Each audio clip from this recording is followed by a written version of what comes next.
that if you look at the Obama health plan, it is close to the dictionary definition of fascism. In other words, the fascist corporate state. Now, I think on that basis, you could say the time may be ripe for a convergence of political forces outside the Democratic and Republican parties that would be anti-war, anti-dictatorship, anti-Wall Street, anti-Federal Reserve. And I think that's a convergence that is now possible. I would just say that would then have to become not just anti, but also in favor of something, and specifically this. We're now in a world economic depression. If we look back to the 1930s, in the most general terms, we went from depression to dictatorship, in Germany especially, but also elsewhere, and then we had a world war. So what we've got to do is to prevent this depression from going on and turning into a dictatorship, because I would always argue that the motion in favor of totalitarian and authoritarian police state measures is always coming ultimately from the fact that the economy is collapsing and the ruling elite is trying to respond. The thing I would say, though, is the people that are in your audience have got to ask themselves, how long can this depression go on? How many more years of depression? How many more years of 20 million people without jobs, 25 million, right? Real unemployment, probably 20%, maybe 25% if it's really bad. How long can you go on with this and still keep the institutions of representative government? 80 years ago today, 80 years ago, on 30th of March 1930 in Germany, we had the coming of Heinrich Brüning, who was an austerity dictator. He's the kind of thing that's being prepared in the state of New York, and indeed what Obama will turn into next year, according to the current scenarios. Once you get this kind of austerity going on, right? Everything is cut, your pension is taken away, all the social spending is looted. I mean, look at Obama's health plan loots $500 billion out of Medicare. It loots Medicaid. It loots TRICARE. It loots everything to give bigger and better bailouts, in this case to insurance companies. At this point, though, we have to have a recovery program. In other words, a positive program, what to do. In other words, what do you stand for? Obviously the anti-war, anti-dictatorship, anti-Wall Street, anti-Federal Reserve. But then some kind of a plan, at least the basic outlines. How do you get out of a depression? Because the trick with the depression is you don't get out of it automatically. There's no cycle. There's nothing that's going to lift you out of it. You have to change policies to get out of it, and history teaches that can't be simply cutting everything. Because the more you cut these budgets, the more you're going to have a bigger deficit in the coming year. Because if you go to New Jersey, right, the governor Christie of New Jersey is firing all the public workers. That's just great. All of those people right now are paying taxes.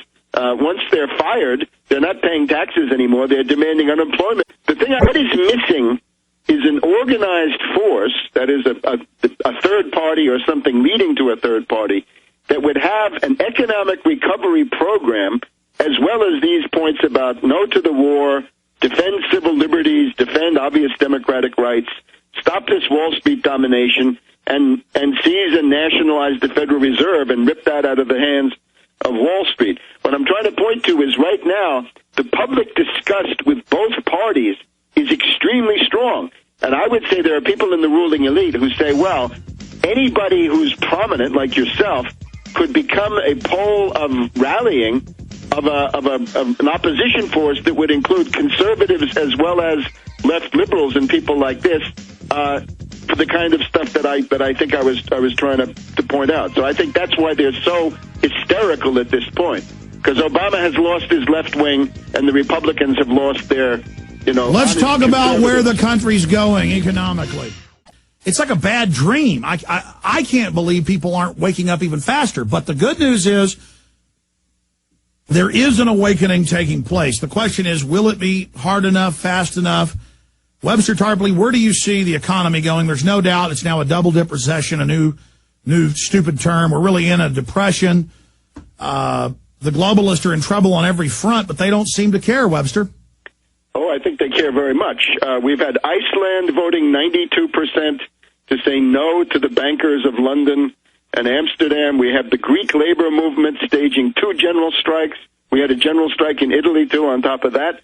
and we've got the 100 campuses in the United States blowing up over this issue of drastic increases in the tuition at state colleges from California to New York City. And the system knows it's only going to get worse. So what's their plan to try to block this? I mean, when I say they don't care, they do care, but they're committed to their program, and they know they're pushing people to the boiling point. Well, their program is budget cuts that kill people. What you say, the repressive side of the current regime, it's clear. But that goes together with what they're taking away from you. They're taking away your economic rights.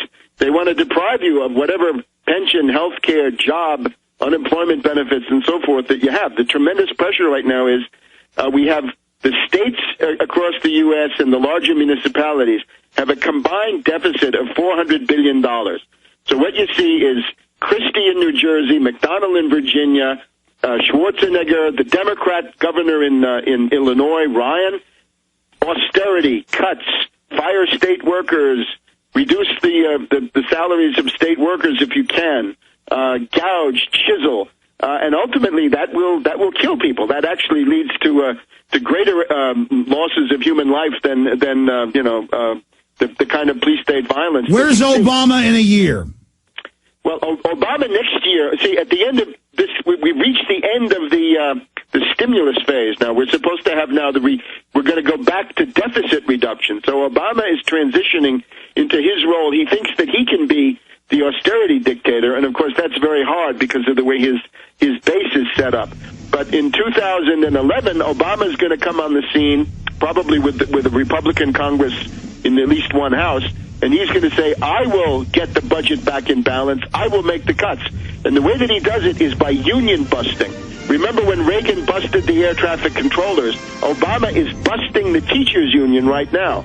All right, Webster, we're out of time. We'll have you back very soon. You've got 4 books. We sell them all at Infowars.com. 2 books on Obama and a lot more. We really appreciate you spending time with us. See you soon, Alex.